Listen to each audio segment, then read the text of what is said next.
ജീവിതമെല്ലാം തകർന്ന് തരിപ്പണമായി, മരണം മാത്രം മുന്നിലെന്ന് ചിന്തിച്ച് ഭാരപ്പെട്ട് കണ്ണുനീരോടെ വിലപിച്ച് വിഷമത്തോടെ ഇരിക്കുന്ന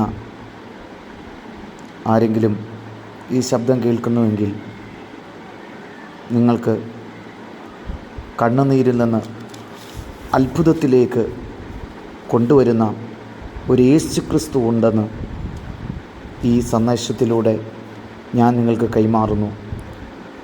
കണ്ണുനീരിൽ നിന്ന് അത്ഭുതത്തിലേക്ക് നടത്തുന്ന ഒരു ദൈവം. തിരുവചനം പഠിക്കുമ്പോൾ ലൂക്കോസിൻ്റെ സുവിശേഷം 7-ാം അധ്യായം അതിൻ്റെ 11-ാം വാക്യത്തിൽ വായിച്ചു വരുമ്പോൾ നമുക്ക് നയീൻ എന്ന പട്ടണത്തെ നമുക്ക് കാണുവാൻ സാധിക്കും. യേശു നയീൻ എന്ന പട്ടണത്തിലേക്ക് പോകുമ്പോൾ യേശുവിൻ്റെ കൂടെ എപ്പോഴും ശിഷ്യന്മാരും പുരുഷാരും അവിടെ ഉണ്ടായിരുന്നു. യേശു ആ പട്ടണത്തിൻ്റെ വാതിലിനോടടുത്തപ്പോൾ, നയീൻ എന്ന പട്ടണത്തിൻ്റെ വാതിലിനോടടുത്തപ്പോൾ മരിച്ചുപോയ ഒരുത്തനെ പുറത്തു കൊണ്ടുവരുന്നു. നയീൻ എന്ന വാക്കിൻ്റെ അർത്ഥം സൗന്ദര്യമെന്ന, സുന്ദരമെന്ന. പക്ഷേ ആ സുന്ദരമെന്ന പട്ടണത്തിൽ, സൗന്ദര്യം എന്നുള്ള പട്ടണത്തിൽ യേശു കാണുവാനിടയായിത്തീരുന്നത് അത്ര സന്തോഷകരമാകുന്ന അവസ്ഥയല്ല, അത്ര സുഖകരമായിരിക്കുന്ന ഒരവസ്ഥയല്ല. ഒരു ശവമഞ്ചം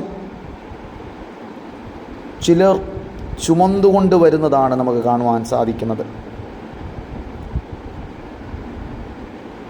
ഇത് യേശു കാണുവാനിടയായി തീർന്നു.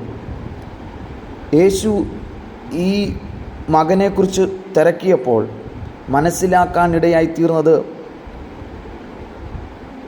അവൻ്റെ അമ്മയ്ക്ക് ഏകജാതനായ മകൻ, പിതാവില്ല. അവൾ ഈ മകൻ മാത്രമേ ഉള്ളൂ അവൾക്ക്. പട്ടണത്തിലെ വലിയ പുരുഷാരം അവളോടുകൂടെ ഉണ്ടായിരുന്നു. അവളെ കണ്ടിട്ട് കർത്താവ് മനസ്സലിഞ്ഞു. കരഞ്ഞ് കലങ്ങിയ കണ്ണുമായി, എല്ലാ പ്രതീക്ഷയും നഷ്ടപ്പെട്ട്, തൻ്റെ ജീവിതത്തിൽ ഒരു പ്രതീക്ഷയുണ്ടായിരുന്നു, ആ മകൻ തനിക്ക് വേണ്ടി കൂടെ കാണും, തന്നെ സഹായിക്കും, തൻ്റെ ജീവിതത്തിൻ്റെ അവസാനത്തിൽ ആ കുഞ്ഞ് തന്നെ സഹായിക്കുമെന്ന് ചിന്തിച്ച് വളരെ പ്രതീക്ഷയോടെ വളർത്തിയതാണ്. എന്നാൽ പൊടുന്നനവേ ആ മകൻ ഈ ലോകത്തുനിന്ന് മാറ്റപ്പെടുവാനിടയായി തീർന്നു. ഇതിൽ വളരെ നിരാശയോടെ കരഞ്ഞ് കലങ്ങിയ കണ്ണുമായി ആ സ്ത്രീ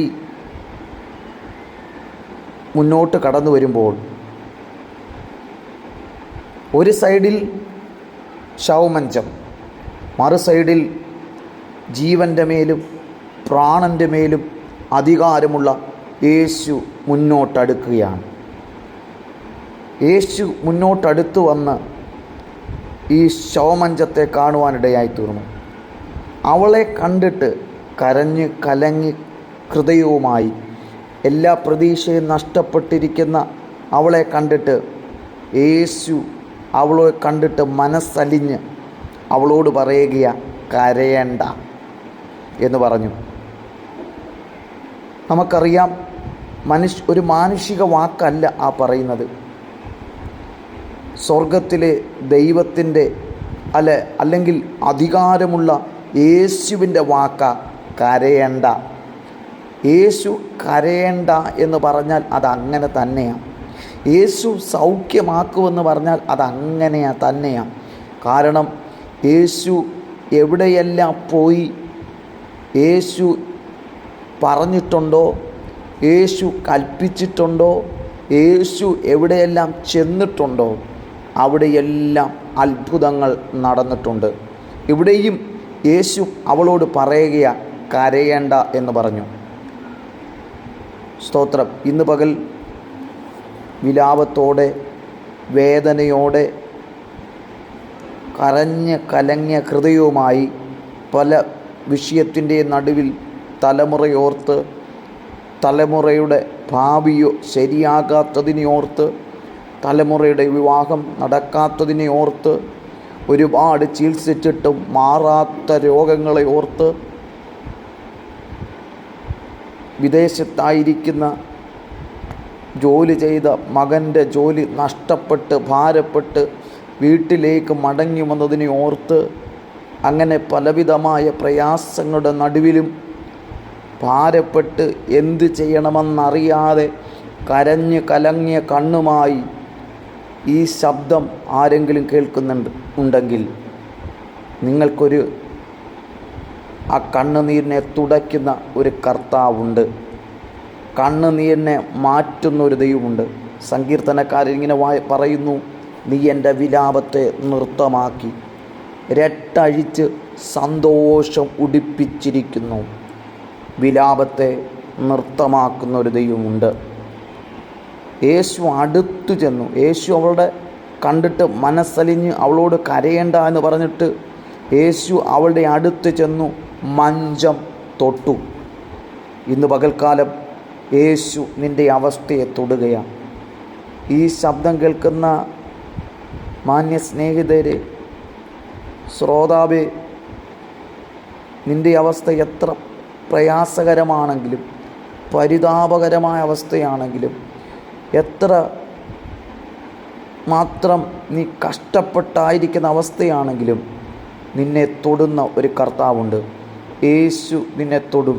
നിൻ്റെ രോഗത്തെ അവൻ തൊടും. നിൻ്റെ പ്രശ്നത്തെ അവൻ തൊടും. നിൻ്റെ പ്രതിസന്ധിയെ അവൻ തൊടും. നീ ഏതായിരിക്കുന്ന അവസ്ഥയാണെങ്കിലും യേശു നിന്നെ തൊടുന്ന ദൈവമാണ്. യേശുവിൻ്റെ സന്നിധിയിലേക്ക് ഒന്ന് അടുത്തു വന്നാൽ, യേശുവിൻ്റെ സന്നിധിയിലേക്ക് പ്രാർത്ഥനയോടെ അടുത്തു വന്നാൽ യേശു നിന്നെ തൊടുന്ന ദൈവമാണ്. യേശു തൊട്ടു. യേശു തൊട്ടപ്പോൾ ഈ ശവമഞ്ചവുമായിട്ട് അവർ ചുമന്നുകൊണ്ട് പോയല്ലേ, അവർ നിന്നു. ബാല്യക്കാര എഴുന്നേൽക്ക എന്ന് പറഞ്ഞ് ആ മരിച്ചവനെ ദൈവം എഴുന്നേറ്റു. മരിച്ചു കിടക്കുക. എന്നാൽ അവനോട് കർത്താവായ യേശുക്രിസ്തു പറയുകയാണ്, ബാല്യക്കാര എഴുന്നേൽക്ക എന്ന് പറഞ്ഞപ്പോൾ ജീവൻ്റെ അധികാരമുള്ള, ജീവൻ്റെ ദാതാവായ, ജീവൻ്റെ മേൽ പ്രാണൻ്റെ മേൽ അധികാരമുള്ള യേശുക്രിസ്തുവിൻ്റെ ശക്തിയാൽ മരിച്ച ആ വ്യക്തിയുടെ മേൽ, നയിനയിലെ വിധവയുടെ മകൻ്റെ ശരീരത്തിൻ്റെ മേൽ ജീവൻ തിരിച്ചു വരുവാനിടയായി തീർന്നു. അവൻ എഴുന്നേറ്റിരുന്ന്, മരിച്ചവൻ എഴുന്നേറ്റിരുന്ന് സംസാരിക്കുവാൻ തുടങ്ങി. അവനെ അമ്മയ്ക്ക് ഏൽപ്പിച്ചു കൊടുത്തു. ഇന്ന് പകൽക്കാലം ഹല്ലേലൂയ, സ്തോത്രം, ചില മരിച്ച അവസ്ഥയുടെ നടുവിൽ, ചില മരവിച്ച് ഇരിക്കുന്ന ചില വിഷയത്തിൻ്റെ നടുവിൽ കരഞ്ഞ് കലങ്ങിയ കണ്ണുമായി ചിലതിനെ ഓർത്ത് ഭാരപ്പെട്ടിരിക്കുന്ന ആരെങ്കിലും, സ്നേഹിതര, മാതാവേ, പിതാവേ, ഈ ശബ്ദം കേൾക്കുന്നുവെങ്കിൽ നിൻ്റെ കണ്ണുനീരിനെ തുടയ്ക്കുന്ന, കണ്ണുനീരിനെ മാറ്റുന്ന, നിൻ്റെ വിലാപത്തെ നൃത്തമാക്കുന്ന ഒരു കർത്താവുണ്ട്. ആ കർത്താവിലേക്ക് നമുക്ക് അടുത്തു വരാം. ആ കർത്താവിനെ കൂടുതൽ സ്നേഹിക്കാനും പ്രാർത്ഥിക്കാനും നമ്മുടെ ജീവിതത്തെ ഏൽപ്പിച്ചു കൊടുക്കുക. നിൻ്റെ അവസ്ഥയ്ക്ക് വ്യത്യാസം വരുത്താൻ യേശു മതിയായ ദൈവമാണ്. താങ്കളെ യേശുവിന് ആവശ്യമുണ്ട്. ആ യേശുവിൻ്റെ അടുക്കലേക്ക് അടുത്തു വരാം. ഈ വചനങ്ങളാൽ ദൈവം നമ്മെ സഹായിക്കട്ടെ. ആമേൻ.